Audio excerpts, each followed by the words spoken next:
అలాగే ABN digital వీక్షకులందరికీ కూడా నమస్కారం. సార్, ఇప్పుడు 8 నెలలు అయింది.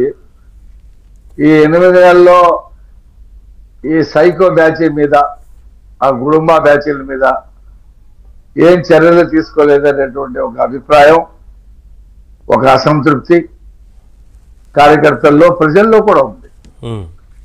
అయితే చంద్రబాబు నాయుడు గారు మొదటి నుంచి ఒకటే చెప్పారు, మన ప్రభుత్వం అచ్చంగా వాళ్ళ మీద చర్యలు తీసుకోవడం కోసమే టైం పెట్టి అభివృద్ధిని, సంక్షేమాన్ని వదిలిపెట్టము. అది ఒక పని, ఆ పని జరుగుతూ ఉంటుంది. దాన్ని విశ్లేషించాలి, ఆధారాలు సేకరించాలి, చట్టం ముందు వాళ్ళని దోషులుగా నిలబెట్టాలి. ఇది మన ప్రభుత్వ విధానం అని చెప్పేసి చెప్పారు.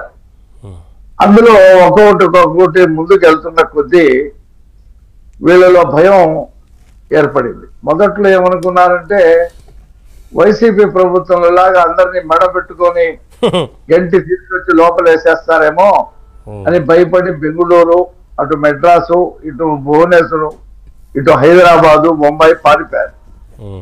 ఒక 2 నెలల తర్వాత చంద్రబాబు నాయుడు గారి స్వామ్యుడు ఆయన మన జోలికి రావట్లేదని చెప్పి మళ్ళీ తిరిగి వచ్చి ఎవరైతే వాళ్ళ కార్యకలాపాలు స్టార్ట్ చేశారంటారు, వాళ్ళు స్టార్ట్ చేశారు, మాట్లాడటం కూడా స్టార్ట్ చేశారు.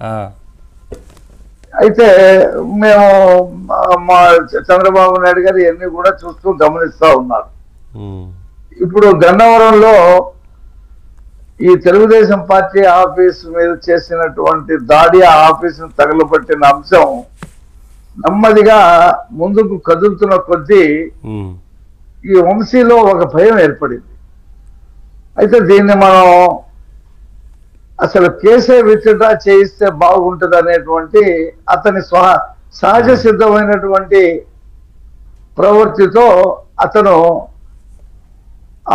ఎవరైతే కంప్లైంట్ ఇచ్చారో ఆ కంప్లైంట్ అతన్ని తీసుకుని వెళ్ళి చిత్రహింసలు పెట్టి దాన్ని విత్డ్రా చేయించే పని చేశాడు. అక్కడే దొరికిపోయాడు.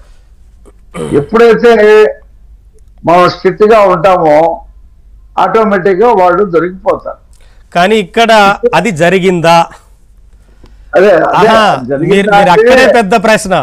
ఇప్పుడు కేసుని విత్డ్రా చేపించడం కోసం ఒక యువకుడిని కిడ్నాప్ చేసి విశాఖ ఎక్కడికి తీసుకెళ్లారో తెలియకుండా వారి కుటుంబ సభ్యులు మా ఆచూకీ కనిపెట్టండి, మా కుటుంబ సభ్యుడు తప్పిపోయాడని చెప్పిన తర్వాత కదా ఇదంతా తెలిసింది.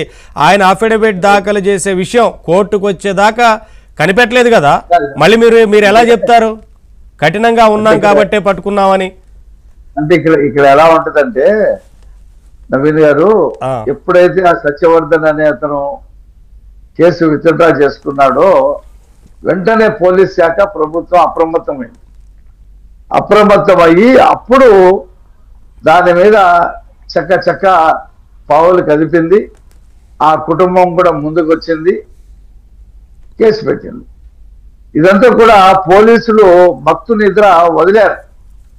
ఒక 6 నెలల పాటు జగన్మోహన్ రెడ్డి ఇచ్చినటువంటి తాయిలాలు అందుకొని 5 సంవత్సరాలు తిని మెక్కి ఆ రకంగా ప్రవర్తించారు. నెమ్మదిగా వాళ్ళు ఆ మత్తు నిద్ర వదిలారు. పోలీస్ బాస్ కూడా మారాడు. పోలీస్ బాస్ మారి కొత్త బాస్ వచ్చాడు. ఎప్పుడైతే ఈ సత్యవర్ధన్ ఈ రకమైన స్టేట్మెంట్ ఇచ్చాడు, ఏం జరిగింది అనేది వెంటనే రంగంలోకి పోలీసులు దిగడం వల్లనే ఆ కంప్లైంట్స్ రావడం కానీ, పోలీసులు ఎంక్వైరీ చేయటం కానీ, ఎవరి కారులో అతన్ని డ్రాప్ చేశారు, తర్వాత ఎవరి కారులో వెళ్ళారు, ఇవన్నీ కూడా పోలీసులు ఆధారాలు సేకరించారు. సేకరించిన తర్వాతే అటు విశాఖపట్నం తీసుకెళ్లారని, హైదరాబాద్ లో ఒక చోట ఉంచారని మొత్తం తెలుసుకున్న తర్వాతే గుట్టు చప్పుడు కాకుండా అసలు వంశీకి అనుమానమే రాలా.